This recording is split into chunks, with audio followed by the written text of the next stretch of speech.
The queen would pick her own berries in the gardens of Balmoral to be served in her meals.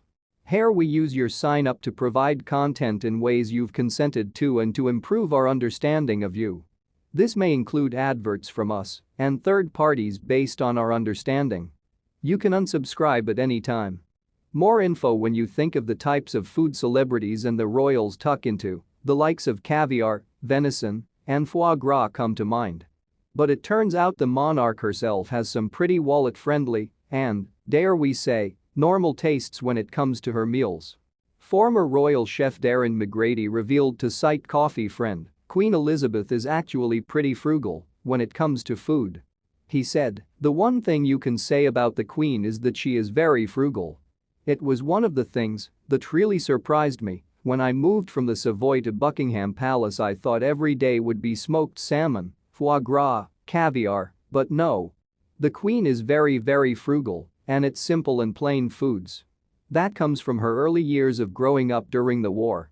According to the chef, the Queen also enjoyed getting a bit hands-on, revealing when she was staying at Balmoral she would often be found outside in the gardens.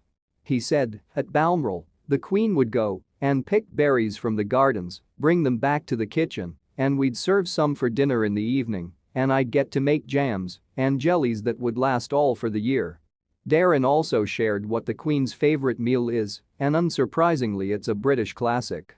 The humble and quintessential afternoon tea was always served to Her Majesty, no matter where she was in the world, whether it be on her own or at a garden party of thousands of people. So what could you expect to see if you were having tea with the Queen? According to Darren, plain and fruit scones would be served on alternate days, dainty cakes such as mini chocolate eclairs, honey and cream sponge, fruit cake, and gingerbread all featured on the afternoon tea menu. The chef revealed the Queen had a menu called a Menu Royale, which is a red leather-bound book detailing what would be in store for her each day.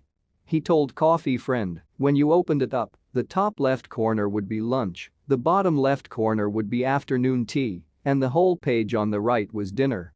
Other additions to her afternoon tea would include traditional cucumber sandwiches, salmon salad, or a fresh salmon sarnie, especially when the Queen was staying at Balmoral, where the fish came in abundance. So if you're up for trying to replicate the royal afternoon tea, remember to drink Earl Grey, Queen Elizabeth's favorite, and let it steep in boiling water for 5 minutes. And make it in a teapot, not in a cup. Previously in a YouTube video on Darren's channel, the chef detailed how one of the Queen's favorite sandwiches is jam pennies, just bread and jam cut out into tiny penny-sized bites. In a documentary called Secrets of the Royal Kitchen, another of the Queen's former chefs, Graham Newbold, described Her Majesty's aversion to sharp right angles on her plate during her afternoon tea. This led to her sandwiches, particularly jam sandwiches, being cut into circle shape.